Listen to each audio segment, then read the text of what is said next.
Hello and welcome to everyone in my informational class of my YouTube channel. हाल ही में भारत और चीन की सीमा को लेकर विवाद चल रहा है लद्दाख क्षेत्र में। और इस सीमा विवाद का एक बहुत ही लंबा हिस्टोरिकल बैकग्राउंड है जो 50-60 साल पुराना नहीं है, जैसा कि आमतौर पर लोग सोचते हैं कि भारत और चाइना आज़ाद हुए उसके बाद से हम सीमा को लेकर लड़ाई लड़ रहे हैं। ऐसा नहीं है। लद्दाख की हिस्ट्री को जानकर आप समझ पाएंगे कि ये मुद्दा इतना कॉम्प्लेक्स क्यों है। तो लद्दाख एक ट्रांस हिमालयन रीजन है जहां पर बारिश ना के बराबर होती है। तो पहली बात, यहाँ पर आपको जो हिमालय की तस्वीर है आपके दिमाग में कि हरे भरे पहाड़ होते हैं, वैसा कुछ नहीं है। यहाँ पर क्लाइमेट काफी ड्राई है, कोल्ड है और इस तरह का dry arid desert type climate आपको देखने को मिलेगा। बस ठंडा डेजर्ट है, इट्स अ कोल्ड डेजर्ट। सर्दियों में इन पहाड़ों में जमकर बर्फ गिरती है और यही बर्फ गर्मियों में जब पिघलना शुरू होती है तो उससे नदियां जन्म लेती हैं। और इन्हीं नदियों के किनारे घाटी में यानी वैली में कुछ गांव बसे हैं, टाउन्स बसे हैं। यहाँ पर थोड़ी बहुत खेती होती है इसी पानी से। तो मोस्टली जो आबादी है वो इन रिवर वैलीज में रहती है। तो आप बार बार ऐसे शब्द सुनते होंगे, गलवान रिवर वैली या फिर श्योक रिवर वैली। तो ये सभी नदियों के किनारे बसे गांव हैं, इन वैलीज में ही बसावट है। पहाड़ों में ऊपर यहाँ पर बसावट बहुत रेयर होती है, बस कुछ छोटे छोटे गांव है, वहां पर 8-10 घर होंगे, इस तरह की छोटी बसावट होगी। मोस्टली जो आबादी है वो इन वैलीज में रहती है। लद्दाख शब्द का लिटरल मीनिंग होता है the land of high passes, यानी ये माउंटेन पास जिनको क्रॉस करके लद्दाख में हिस्टोरिकली एंटर किया जाता था। और लद्दाख हमेशा से सुरक्षित इसीलिए रहा है क्योंकि इन दर्रों को क्रॉस करना बहुत जोखिम भरा होता है। सर्दियों में तो क्रॉस ही नहीं कर सकते, बर्फ गिर जाती है। केवल गर्मियों में इन्हें बड़ी मुश्किल से क्रॉस किया जा सकता है। तो लद्दाख एक mountainous cold dry high altitude territory है। यहाँ का एवरेज एलिवेशन 11,000 फीट है और जो ये पासेस हैं ये तो 15, 16, 18,000 फीट की ऊंचाई तक भी स्थित हैं। आइए एक बार मैप में इस क्षेत्र को हम देखते हैं। तो अगर हम उत्तरी भारत में जूम इन करें तो पहले जो जम्मू कश्मीर राज्य था अब वो 2 यूनियन टेरिटरी में बट चुका है, जम्मू कश्मीर यूनियन टेरिटरी और लद्दाख यूनियन टेरिटरी। तो इस राज्य में जो ईस्टर्न एरिया है ये पूरा कहलाता है लद्दाख रीजन। इस लद्दाख रीजन में आज ये 2 डिस्ट्रिक्ट हैं, लेह डिस्ट्रिक्ट और Kargil district. Leh is the capital of the union territory. याद रखिएगा, लेह शहर का नाम है, डिस्ट्रिक्ट का नाम है, क्षेत्र का पूरे रीजन का नाम है लद्दाख। और अगर हम लद्दाख के पड़ोसियों को देखें तो इसके वेस्ट में हम पाएंगे जम्मू कश्मीर राज्य, नॉर्थ में यहाँ पर है गिलगिट बल्तिस्तान क्षेत्र और दूसरी तरफ नॉर्थ ईस्ट में आप देखेंगे तो ये है जिनजियांग रीजन। अगर हम ईस्ट में देखेंगे तो ये है तिब्बत और दक्षिण में है हिमाचल प्रदेश राज्य। तिब्बत की हमेशा से इंपॉर्टेंस इसलिए रही है क्योंकि तिब्बत सिल्क रूट के बिल्कुल बीचों बीच स्थित है।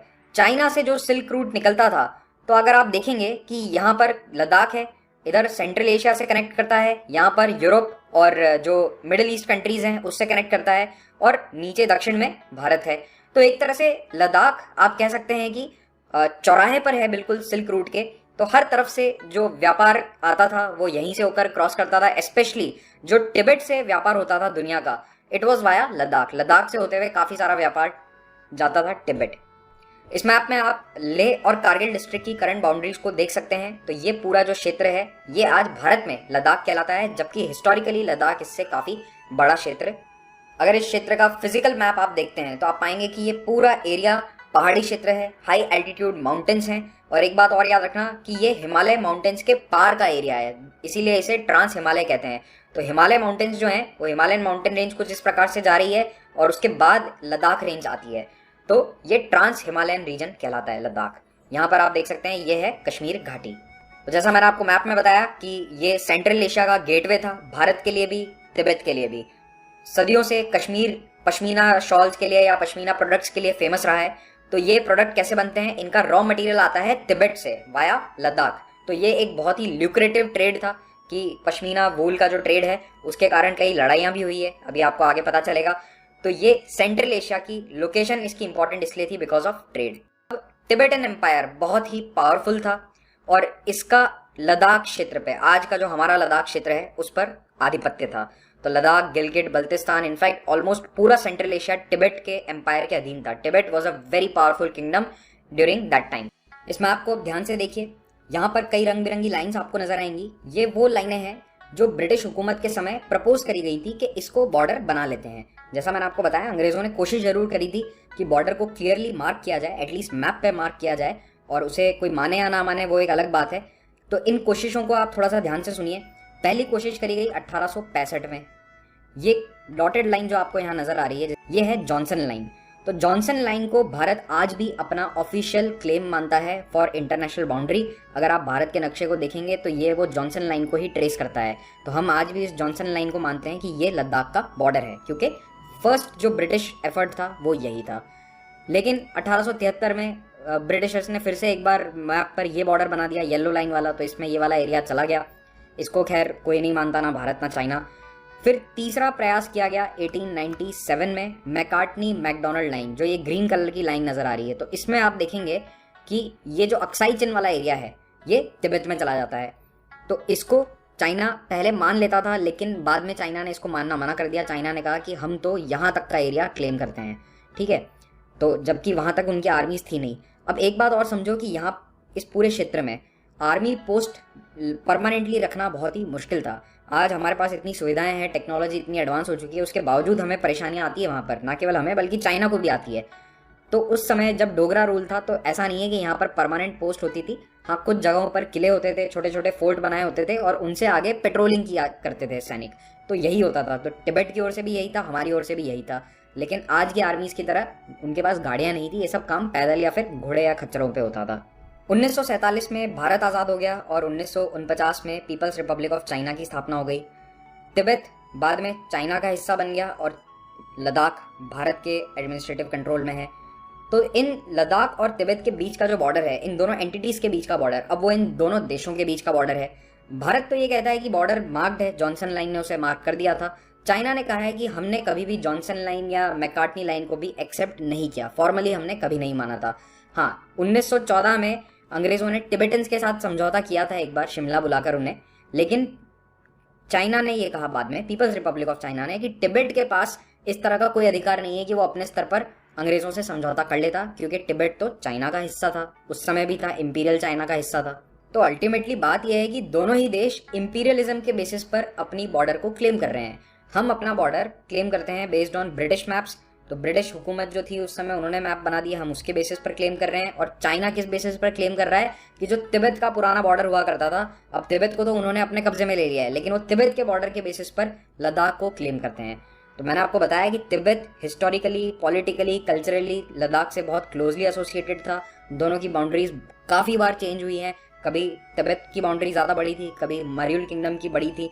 तो इसीलिए ये बॉर्डर हमेशा क्लियरली मार्क्ड नहीं रहा है। 1950 के दशक में चाइना का लद्दाख में इंटरेस्ट बढ़ता गया। उसके पीछे रीज़न ये है कि चाइना लद्दाख को देखता है कि ये तिब्बत का पुराना हिस्सा रहा है, ऐतिहासिक तौर पर ये तिब्बत का हिस्सा था, तो अभी भी हमारा हिस्सा होना चाहिए, हमारे पास होना चाहिए। फिर एक और चीज़ हुई, तिब्बत में विद्रोह हुआ, वहाँ पर चाइना ने अपनी फ़ौज भेजी, दलाई लामा को तिब्बत छोड़कर आना पड़ा, भारत ने उन्हें शरण दी और उसके बाद भारत और चाइना के रिश्ते और ख़राब हो गए। बाउंड्री को लेकर विवाद चल ही रहा था। 1961 में चाओ एन लाई और जवाहरलाल नेहरू ने बातचीत करके इसको सुलझाने की कोशिश भी करी, लेकिन बातचीत से बात सुलझी नहीं। दूसरी ओर चाइना ने क्या किया, चोरी छिपे एक रोड बनानी शुरू कर दी। ये है जिनजियांग प्रोविंस और ये है तिब्बत। इन दोनों प्रांत को जोड़ने के लिए चाइना ने इस हाईवे का निर्माण किया और ये रोड भारत की टेरिटरी से होकर निकलती थी और हमें इसकी भनक तक नहीं लगी। 1956 और 57 में ये रोड बनवाई गई थी। हमें इसके बारे में मालूम चला 1958 के एंड में, जब चाइना ने ऑफिशियल मैप्स प्रकाशित किए और उसमें हमने ये देखा कि चाइना तो इस क्षेत्र के थ्रू रोड बता रहा है। भारत में इसको लेकर जब बवाल हुआ, तत्कालीन प्रधानमंत्री जवाहरलाल नेहरू और उनकी सरकार से प्रश्न पूछे गए। लोकसभा में उन्होंने अपना एक बहुत फेमस स्टेटमेंट दिया 1959 में कि ये सड़क बनी है वो ईस्टर्न और नॉर्थ ईस्टर्न लद्दाख का एरिया है, प्रैक्टिकली अनइनहेबिटेड है, यहाँ पर कोई नहीं रहता है, अक्साई चिन नाम का ये एरिया है। और देखिए ये बात कर रहे थे मेनली इस एरिया की जो डेप्सांग प्लेन्स का एरिया है। तो लोग यहाँ पर नहीं रहते हैं, लेकिन लद्दाख के लोग इस पूरे एरिया को ऐतिहासिक तौर पर एज ग्रेजिंग लैंड यूज़ करते हैं। यहाँ पर अपने जानवर लेकर ये जाते हैं और गर्मी के महीनों में यहाँ पर जानवर घास चरते हैं और फिर ये वापस आ जाते हैं। तो चाहे वहाँ पर परमानेंटली नहीं रहते हैं, लेकिन कम से कम ग्रेजिंग लैंड की तरह तो इस्तेमाल होता था। तो हाँ ठीक है, आप कह सकते हो कि परमानेंट इनहैबिटेशन नहीं है, लेकिन उस स्टेटमेंट से संदेश क्या गया पूरी दुनिया में कि भारत इस एरिया की अहमियत को नहीं मानता है। यानी कि अगर ये हमारे हाथ से चला भी जाए तो हमें कोई फर्क नहीं पड़ता है। कुछ तरह का स्टेटमेंट गया था, इसीलिए इस स्टेटमेंट को लेकर आज भी जवाहरलाल नेहरू को क्रिटिसाइज किया जाता है। उसके बाद 1962 की लड़ाई हुई। आई एम श्योर आप जानते हैं इस लड़ाई में चाइना मैकार्टनी लाइन से भी बहुत आगे बढ़ते हुए यहाँ तक पहुँच गया था। फिर उसके बाद चाइना ने थोड़ा सा रिट्रीट कर लिया और 1962 से ये LAC बनी हुई है। जो ब्लू कलर की लाइन आपको दिख रही है ये आज LAC है। और यहीं पर आप देख सकते हैं ये है गलवान नदी, तो बिल्कुल LAC के नज़दीक में स्थित, जहाँ पर अभी हाल ही में हमारे 20 जवान वीरगति को प्राप्त हुए थे। 1962 के बाद इस क्षेत्र में एक बहुत मेजर डेवलपमेंट हुआ 2019 में, जब भारत ने 5 अगस्त को जम्मू कश्मीर राज्य का स्पेशल स्टेटस रिपील कर दिया, आर्टिकल 370 को हटा दिया गया और लद्दाख को यूनियन टेरिटरी घोषित कर दिया। जब लद्दाख को यूनियन टेरिटरी घोषित किया गया तो दुनिया और चाइना के सामने ये संदेश गया कि भारत लद्दाख को, पूरे लद्दाख को अपना ही मानता है, हमारा क्लेम वहाँ पर बिल्कुल फर्म है, अडिग है। लेकिन चाइना का इस पर कुछ ना कुछ रिएक्शन आना ही था, ऐसा कई सिक्योरिटी एनालिस्ट कह रहे हैं कि दिस वाज एक्सपेक्टेड, यानी कि कई लोग तो एक्सपेक्ट कर रहे थे कि चाइना पिछले साल ही कुछ करता, लेकिन 2019 में चाइना ने कुछ नहीं किया। 2020 मई में जाकर चाइना ने यहाँ पर कुछ गतिविधियां शुरू करी और अभी हालात क्या हैं आप सब जानते ही हैं। If you like this video, do subscribe my channel. Thank you.